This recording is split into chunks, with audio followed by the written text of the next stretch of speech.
இயேசு கிறிஸ்துவின் நாமத்தினால் யாவருக்கும் அன்பின் வாழ்த்துக்களை தெரிவித்துக் கொள்ளுகிறேன்.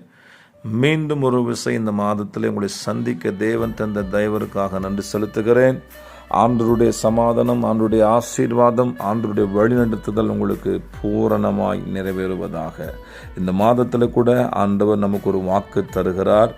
என்னவென்றால், எரேமியா தீர்க்க தரிசன புஸ்தகத்தில் 33ஆம் அதிகாரத்தில் உள்ள 14வது வசனத்தை ஆண்டவர் வாக்கு தத்துவமாய் தருகிறார். இந்த வார்த்தை இப்படியாய் சொல்லுகிறது: இதோ நாட்கள் வரும் என்று கர்த்தர் சொல்லுகிறார், அப்பொழுது நான் இஸ்ரவேலின் குடும்பத்துக்கும் யூதாவின் குடும்பத்துக்கும் சொன்ன நல்ல வார்த்தையை நிறைவேற்றுவேன். ஆமென்.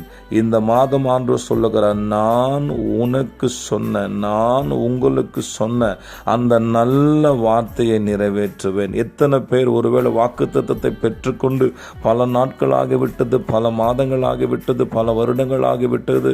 ஆண்டவரே, நீ சொன்னீரே ஆண்டவரே, ஆனால் எங்களால் பார்க்க முடியவில்லையே. நீ சொன்ன வார்த்தை கூட எங்கள் ஒருவேளை எங்கள் சிந்தையிலிருந்து எடுபட்டிருக்கிறது, எங்களுடைய வாழ்க்கையிலிருந்து எடுபட்டு போய்விட்டதோ என்று நாங்கள் நினைக்கிறோமே என்ற அளவுக்கு நீங்கள் இருப்பீர்களானால், ஆண்டவர் இன்றைக்கு இந்த வார்த்தை கேட்டுக்கொண்டிருக்கிற உங்களோடு தான் பேசுகிறார். அந்த நல்ல வார்த்தையை நான் நிறைவேற்றுவேன். உன்னிடத்தில் பேசப்பட்ட, உன்னிடத்தில் நான் சொன்ன அந்த நல்ல வார்த்தையை நான் நிறைவேற்றுவேன். ஆபிரகாமிடத்தில் ஆண்டவர் பேசினார். அந்த நல்ல வாக்குத்தத்தமான வார்த்தையை அவர் நிறைவேற்ற போதுமானவராய் இருக்கிறார். வானம் பூமி ஒளிந்து போனாலும் அவர் வார்த்தை ஒழியாது என்று சொல்லப்படுகிறது.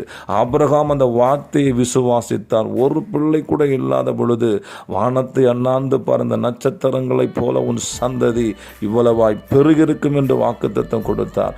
அதை அவன் விசுவாசித்தான். கர்த்தர் அதை அவனுக்கு நீதியாய் எண்ணினாரா. நான் இன்றைக்கு நம்புகிறேன், வாக்குத்தத்தம் பெற்றுக்கொள்வதற்கு காலதாமதம் இருந்தாலும் அது நீ பொய் சொல்லாத, அதற்காய் காத்தர் என்று சொல்லுகிறவர் தான் சொல்லுகிறார். அது முடிவிலே விளங்கும் என்று சொல்லுகிறவர் தான் சொல்லுகிறார். நல்ல வார்த்தையை நான் நிறைவேற்றுவேன். நான் உனக்கு சொன்ன நல்ல வார்த்தையை நிறைவேற்றுவேன். ஆபிரகாமுடைய வாழ்க்கையில அவர் நிறைவேற்றினது போலவே நம்முடைய வாழ்க்கையில நிறைவேற்ற அவர் வல்லவராய் இருக்கிறார்கள். விசுவாசிங்கள், கர்த்தர் உங்கள் வாழ்க்கையில அதை பூரணமாய் நிறைவேற்றுவார். ஆமென். God bless you.